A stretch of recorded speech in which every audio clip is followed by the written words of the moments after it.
Good morning, everybody. It is, I'm not quite sure the date. I think it's the 25th.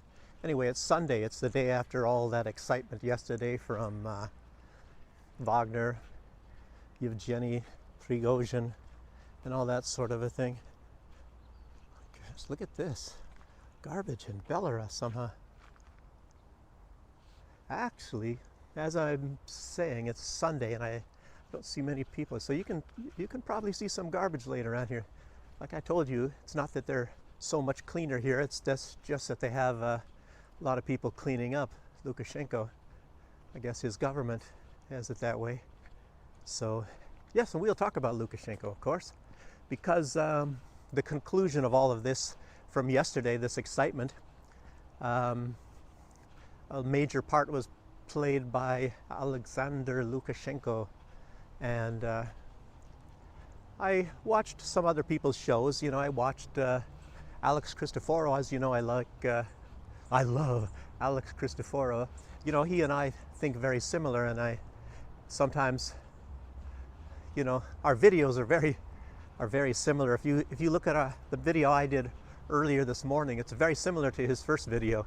So we talk about the same things, and we agree a lot of time on a lot of things. Have the same opinions, and he stated, just like I stated, that it was not a coup.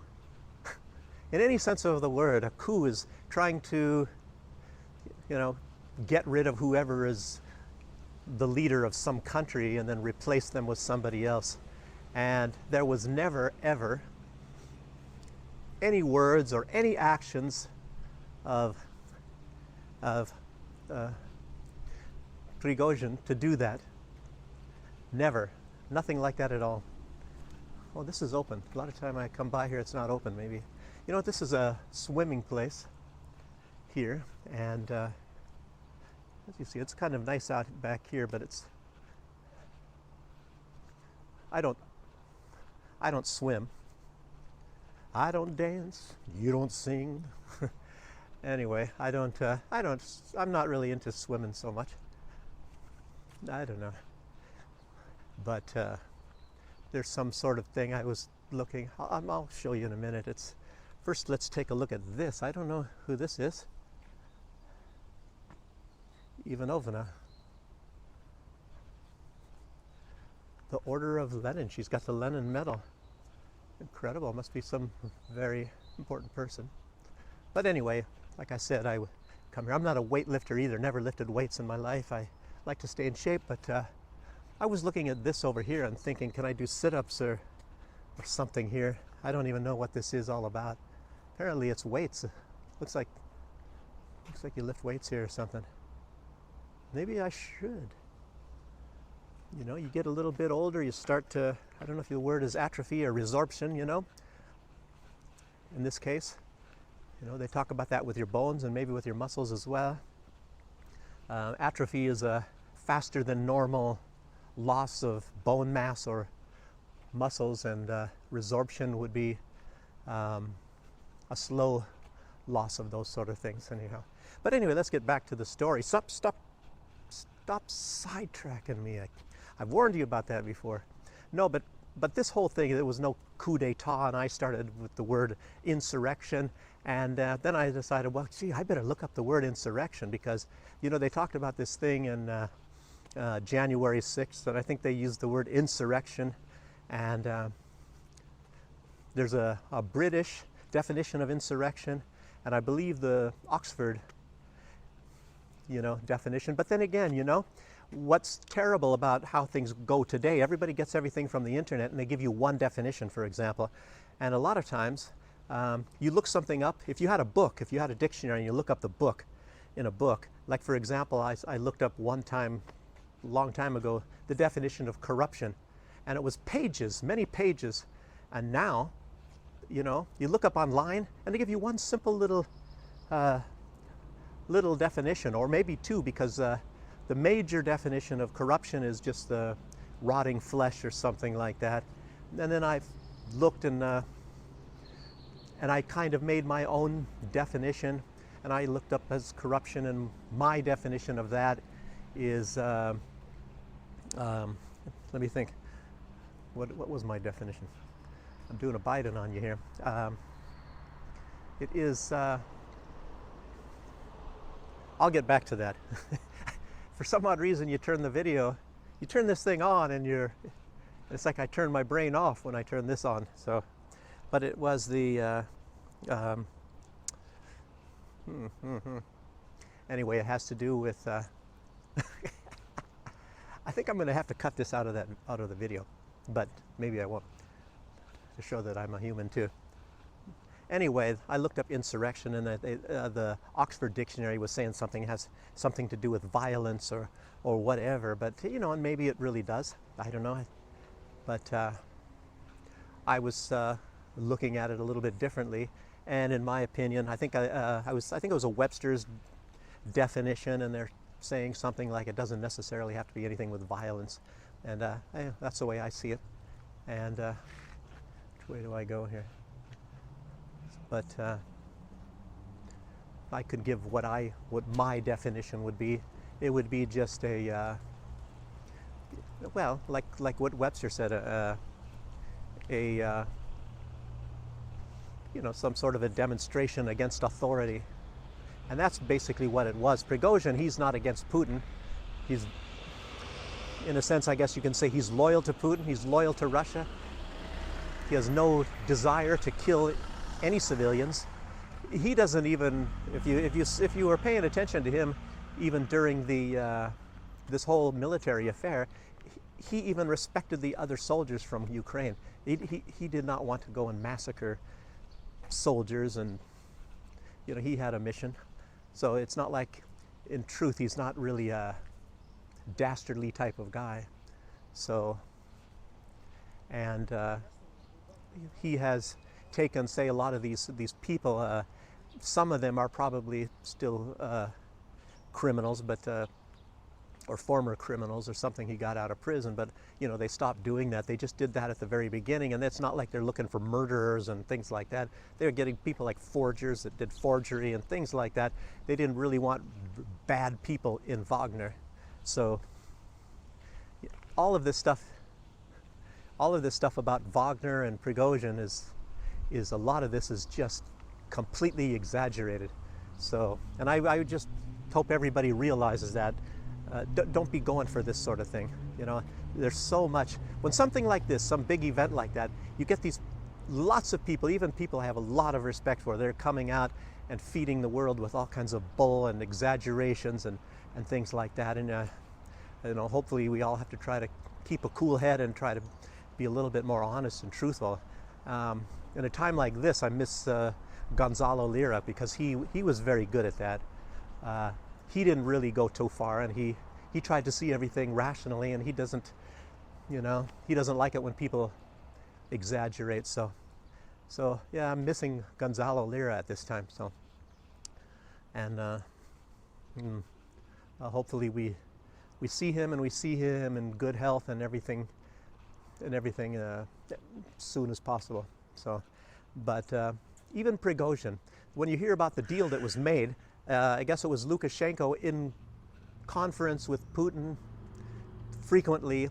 He was in contact with Prigozhin for the entire day yesterday. Yesterday was just a real zinger of a day for Russia, unfortunately. And of course, there's some negative things, and then possibly we can see some things that happened because of the fallout from all of this as being a little bit positive.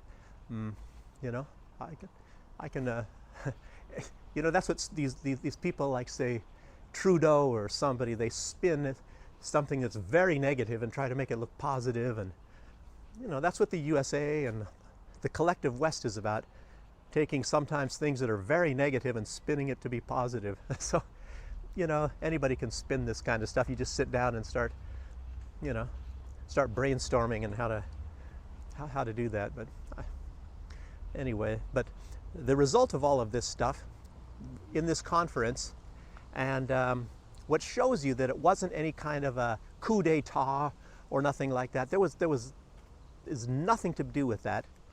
And in Alex Christoforo's first video, I like his first video better than his other ones, because maybe he was getting a little bit of influence from a lot of the other press, whether it be mainstream or independent, whatever. He wasn't saying that it's not really a coup so much anymore, and maybe it's just he didn't want to get beat up by a lot of people, pushing this. RT was even calling it a coup, and then in the last article I read, they were calling it an insurrection. So I guess I was right from the very beginning on that one. And I have to say, that's happened many times, and I don't come right out and start bragging about my analysis being more accurate or anything like that. Sometimes it's not quite as accurate, but a lot of times it is. So, and a lot of people that comment on the site, they see things very accurate and things that I missed, of course. It's like we all have brains, and we're all, those, I'm doing my vlog in English, and most of us are raised in the English language and able to express ourselves in that way. But even some people that are foreign, of course, that are commenting on the site, it's not like they were born without a brain too. So a lot of times they'll know the English and come up with the right word, and or look it up. So that's what's good about having some kind of a site like this, when a lot of people can leave comments and things like that. So it's very good to learn. And you become a little bit humble sometimes, realizing, hey, I didn't think of that angle or something like that. So, but yes, it was I guess what I would call an insurrection. So let's get that word straight. No coup d'etat. Anybody still pushing that? It's a little bit too much. And I'll react to a few other people that made something observations on the site. I like Andrei Martyanov. But, because it was Lukashenko, maybe he's got something against Lukashenko, and I think he's just got a wrong opinion about Lukashenko. He was saying something like Lukashenko wants to look like some kind of a big shot or something like that. That's not the case at all. And then he said that Lukashenko is a pipsqueak. Sometimes I don't like the use of some people's words, even though I very much respect them. I think I remember some word, like I just told you, I have a great respect for Gonzalo Lira, and he said something about Scott Ritter in some subject, saying disgusting, and I just didn't like the word. As much as I really like Scott Ritter, and I really like Gonzalo Lira, and I don't think people that are all on the side of humanity should be insulting people, or maybe even try to be careful using certain words and not to be too insulting. So, but anyway, Lukashenko, he's actually a very, very rational thinking person. He's very serious in his job. Sometimes I wish he has some dry jokes, which are humor, I guess I'd say humor, which is very, very fun sometimes. And, because he's so serious, mostly always, that sometimes when he uses humor, it's just makes it that much more funny. But, he's not making any illusions. A lot of what he was doing is he was helped by the Russians and Vladimir Putin in 2020, when the USA undeniably was trying to overthrow his government with Tikhanovskaya. And he probably, to a large extent, was returning that favor, and I'm sure he would do it again. And of course, it's obvious that it is going to happen again in Belarus, because the collective West has been saying they're going to try to overthrow Lukashenko. And they're looking for ways, and they're preparing various ways right now, Jeez, what a bunch of nasty characters. But anyway, also another thing, I'd like to reflect on the fact I saw something on redacted, and at first I was thinking, that's ridiculous, that's not true. Something that Clayton Morris said. And then I started thinking a little bit more, and because it's from Clayton Morris, normally Clayton Morris, some brilliant stuff from Clayton Morris. So I was thinking, that doesn't sound, why would he come up and say something like this? Because I don't see that. I don't see the angle there at all.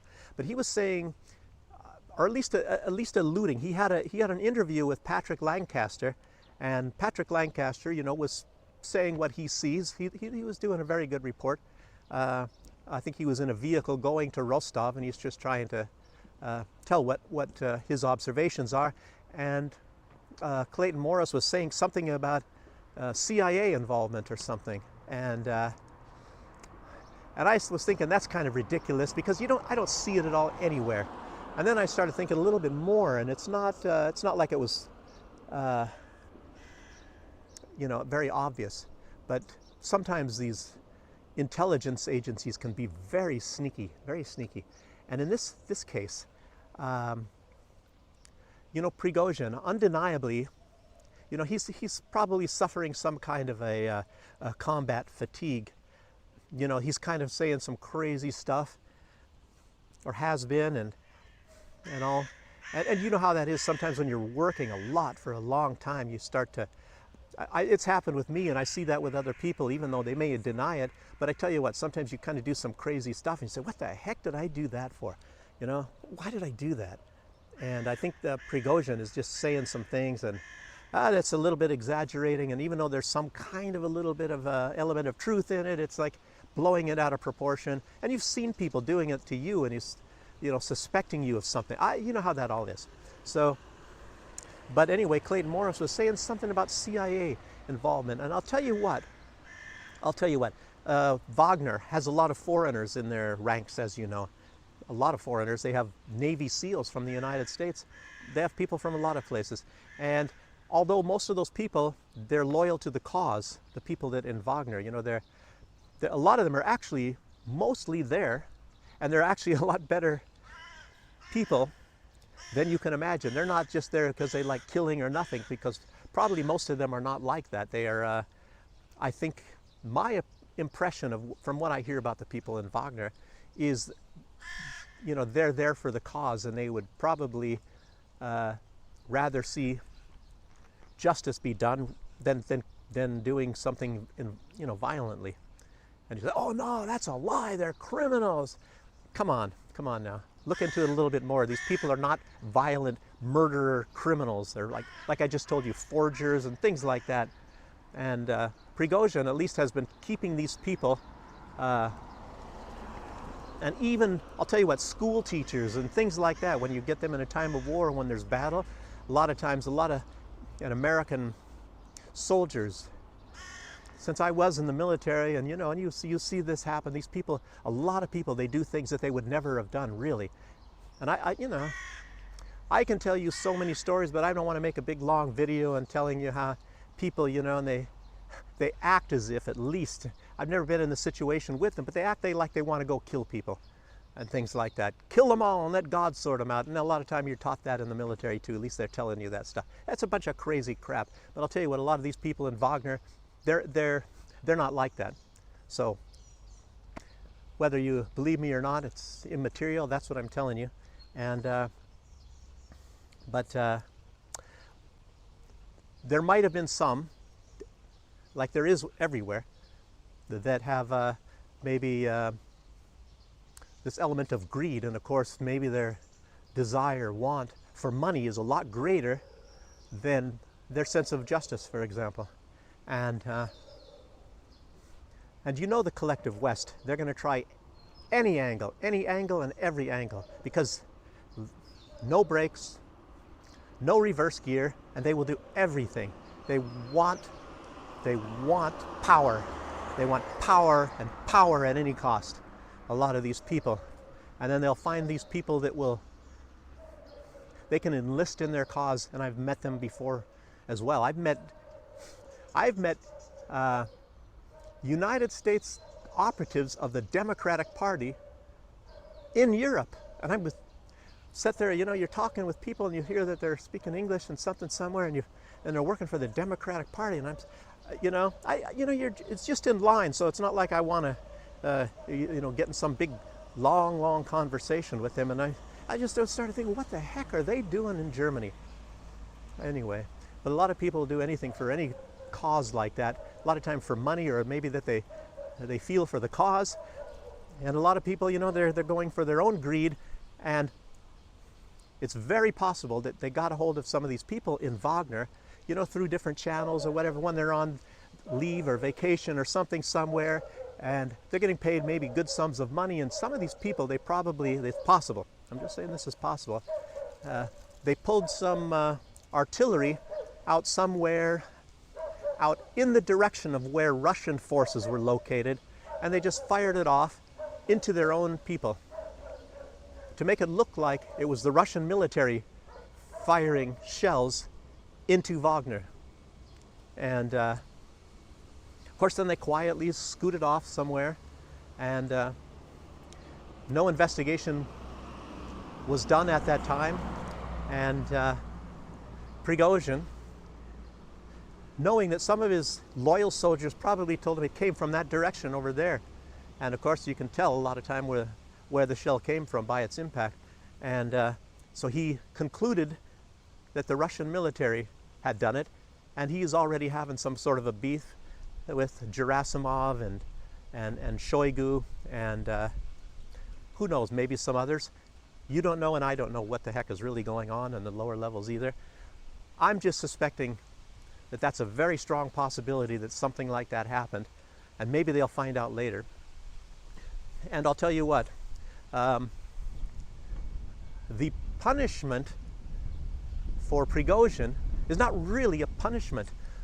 What they did, the agreement that was apparently made, is he will stay in the service of Russia and Belarus, I guess.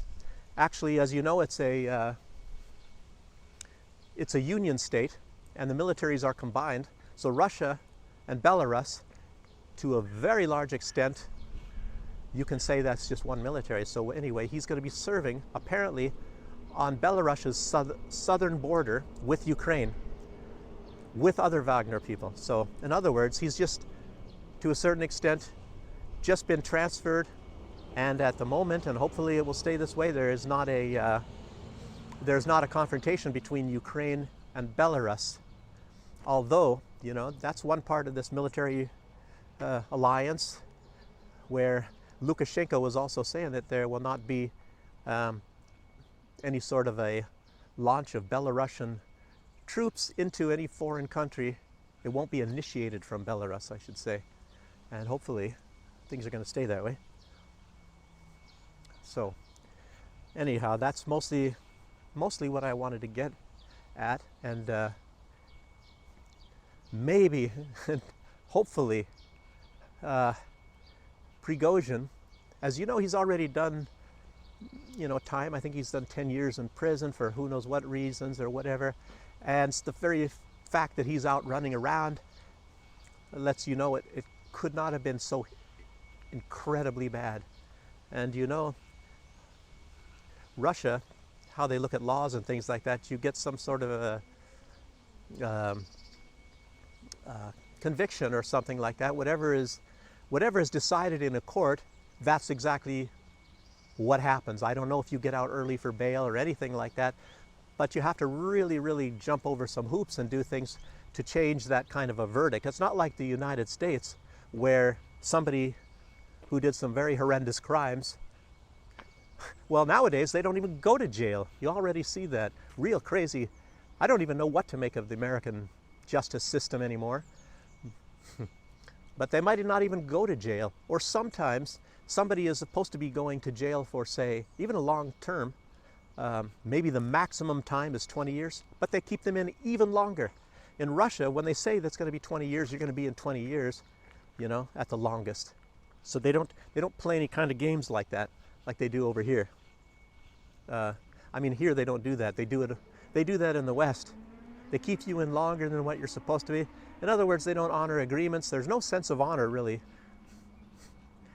And that's another reason I like it over here. People have a sense of honor. They don't have that in the West anymore. I'm not saying all the people. I'm just saying you have a lot of people. There is no sense of honor anymore. And it's not a real system I really want to live under.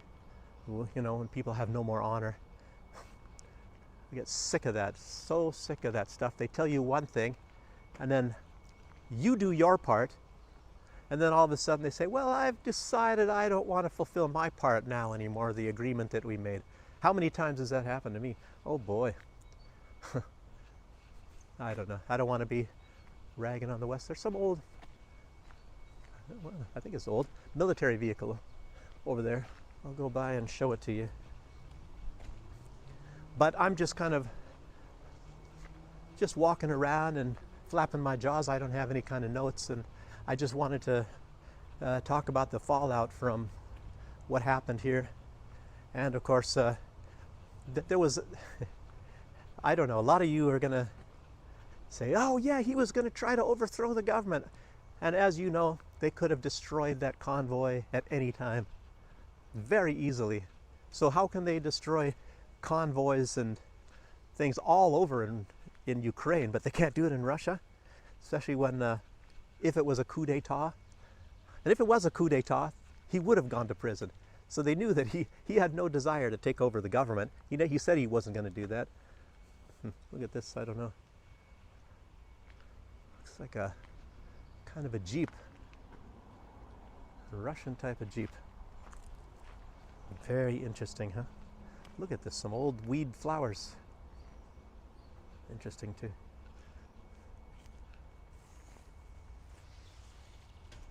It looks like a lot of rust on there. Oh, look at an old building too.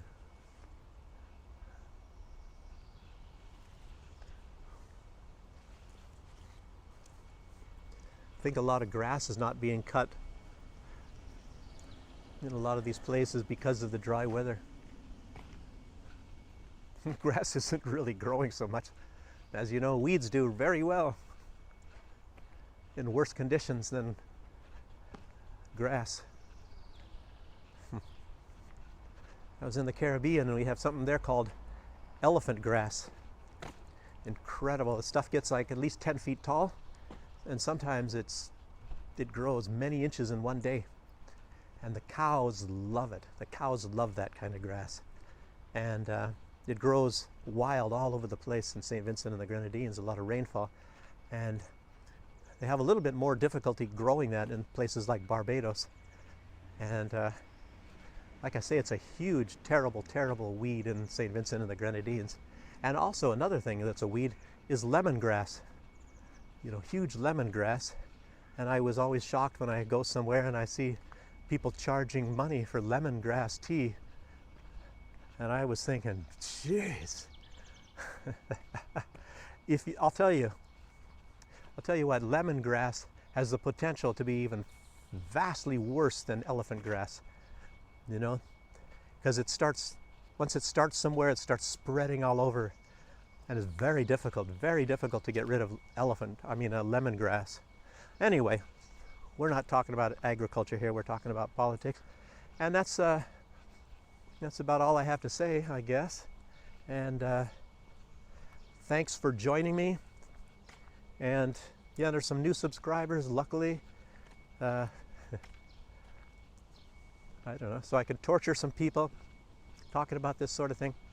And next trip, I don't really know. I'll tell you what, it kind of threw me off when my trip into the nuclear contamination zone was canceled. Maybe it's all for the best if the weather is too dry and when the dust gets stirred up, and I don't like wearing masks. I certainly probably would wear a mask in some area like that under certain conditions. You know, you don't want to get this kind of stuff into your body. You know, one tiny little microscopic speck can really do you in, and it stays viable or active or dangerous or whatever for hundreds of years. Doesn't mean like since Chernobyl was what, April 1986, it doesn't mean like it's okay by now. And yeah, somebody also wrote in my comments there that they said it's kind of interesting that you have people living in these zones in Hiroshima, Nagasaki now, you know, where the United States decided to bomb a civilian population at that time. You know, there was no military there. They just, I don't know, just for kicks, I guess. Japan was trying to surrender, but the United States really, really wanted to see what happens with a nuclear bomb, because they really care about life, you know. They want to see how bad it was, how people's complete health were destroyed in the certain areas, so that they can prevent it in the future. You know, that's why Joe Biden is escalating all of this against Russia, which is more nuclear bombs and far more devastating than the United States, is because he cares about humanity. You know, anyway, don't get me off on some kind of a rant here. I don't even know what I was talking about because I get my mind pissed off on some kind of stuff like this. So how much they love humanity. I mean, just think about it. Just almost like sending waves of untrained people to die for your country. Isn't that a noble cause? Isn't that noble? To send them all to die and to say how much you love them. You love them so much that you will send them to certain death, into meat grinders. Yes, the elites love us, these elites. And we've got to do something about these people like Lukashenko, who tries to prevent wars, you know. What I'd like to say is Lukashenko, he's a little bit like, in some ways, personality-wise, like Trump, you know. They seem like they're kind of like tough guys, ready to smack you in the face right away or something like that, but in truth, you know, they care a lot more about people, society, and everything than those ones that try to act, you know, nice and you know some of these people. This one guy named Barack and another guy named Justin, you know, they talk so nice and so sweet, you know. I don't know, remember some of those words by this one guy from Nazareth? What's his name? He kind of was telling you to watch what their actions are rather than what their words are, you know. Otherwise, I don't know. Look how easy we can all be sweet-talked by sweet-talking politicians and people. You know, whoever can sweet-talk you best to get you to buy this product that you don't need. Anyway, I'm off on a rant, but thanks for joining me, and I'll see you for the next one, and hopefully I won't be ranting so much here. Bye.